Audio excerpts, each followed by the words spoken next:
Welcome to Betting Big. I am Vaughn Dalzell. Alongside me is Eric Froton. It's week 11 of Big Ten action, Eric. We're going over every game and what the best bet is. I want you to start us off with what you're looking for in a game we will be at attendance in Happy Valley. It's Michigan at Penn State. Yeah, we've been waiting for this game all season long, let's face it. And luckily, both teams are in a position where this is extremely consequential. Penn State, Drew Aller's quarterback, 20-1 touchdown interception ratio, seems to really be coming into his own, having led a drive against Indiana that looked pretty good in the second half against Indiana in a game where they didn't look particularly great. Michigan coming off the Connor Stallions controversy, looking to establish themselves, the first real tough game in their entire slate. I'm thrilled. Start off at 7, down to 4.5. This is going to be a tight one. Yeah, this is Michigan's biggest test of the season. We know that for sure because all the haters are saying they haven't played anybody, Eric. There's a lot to say about the Wolverines right now, and I think they take it out on Penn State and Happy Valley. That 51 points for Penn State last week on Maryland, I don't think was who they are. But there's one area I think Michigan will really win this game, and that's the red zone defense for Penn State. They are tied 93rd in the country. Michigan will score enough to cover the 4.5, and I think that defense is still the best in the country. So I'm going Penn State under 19.5 for that team total, Eric. Love those two bets. This next one, though, I don't love it because this team doesn't love me back. That's the Indiana Hoosiers. They're on the road at Illinois, fighting Illini, 6.5-point favorites, and both teams are still alive and bowl eligible, Eric. Absolutely. And Illinois, last game against Minnesota took a last-minute TD drive by John Paddock, backup quarterback, in order to pull off the 1-point victory because their starter, Luke Altmaier, was injured, which is a real question going into this game.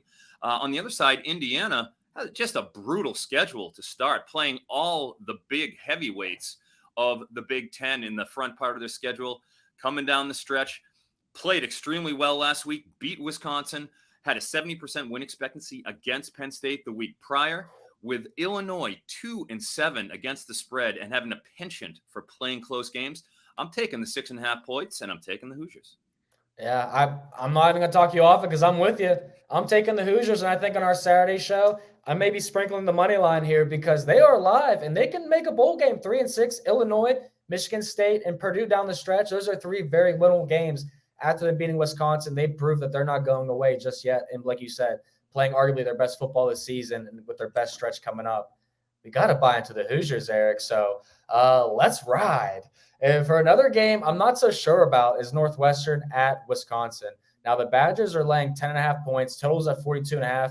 I couldn't decide which team could cover the spread here. So I'm going under 42.5 because when you break it down, Wisconsin can't do anything without Braylon Allen. They rank 121st in passing efficiency. Northwestern, 83rd in passing efficiency. They don't move the ball well themselves either. So I like the under as the best bet here. Yeah, well, you look at Northwestern last week, pulled out a pretty improbable victory against Maryland. Not a lot of people saw that coming with the Pat Fitzgerald controversy had earlier in the season, but they've really picked it up. And Wisconsin is going the opposite direction. This is in Camp Randall and everything, but gosh, as mentioned, they just dropped the game to Indiana. Nobody saw that coming. So these are a couple of live teams.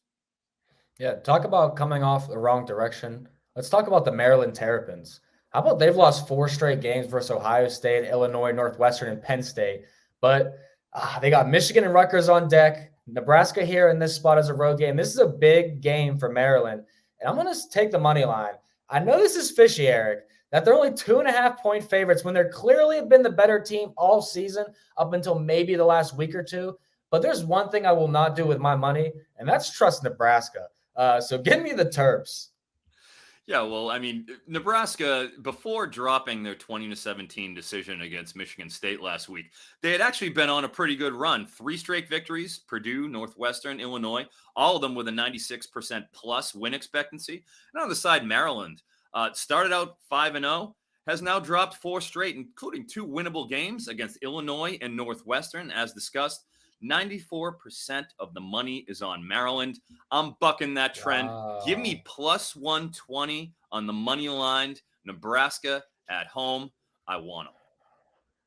94%. Yeah, like I said, that is a fishy line to begin with. Can I switch my pick? Can we just redo that? I'm running with Eric Froton there. I might have to put my money in Nebraska. We'll decide on Saturday, though. I like that point, Eric, bringing the money into it. How about Minnesota at Purdue? Because this is one where Minnesota broke my heart last week. I had them to win outright.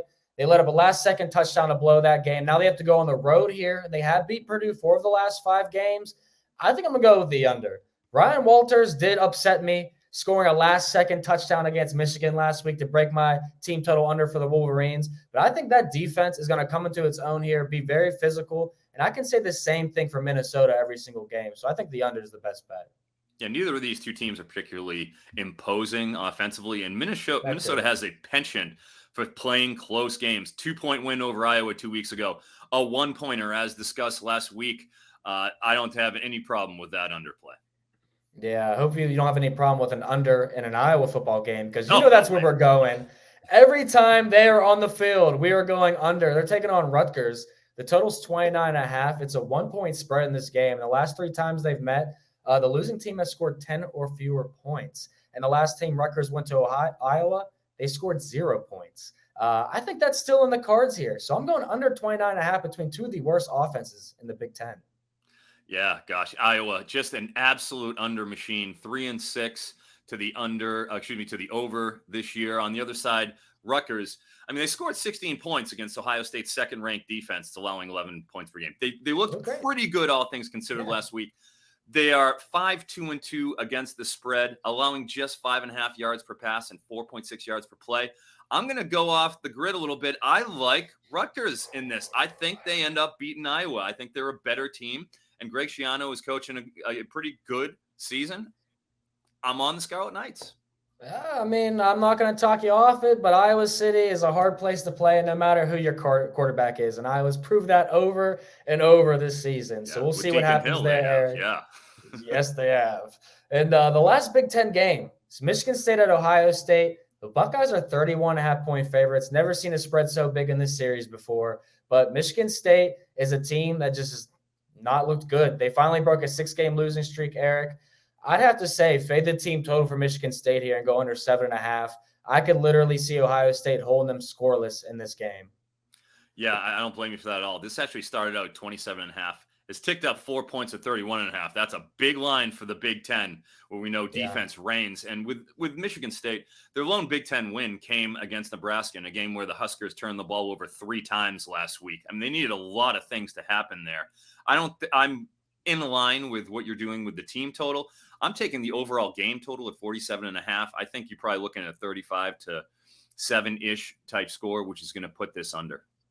Yeah, anytime you see a 31.5 spread with a total of 47, definitely makes you think one team's not going to be scoring many points there, and that's going to be Michigan State. So I like that look a lot, Eric. And if you guys like it, come check us out Saturday mornings, NBC Sports YouTube channel, 10 a.m. Eastern this week, because we'll be in Happy Valley watching Michigan versus Penn State. We'll see you there.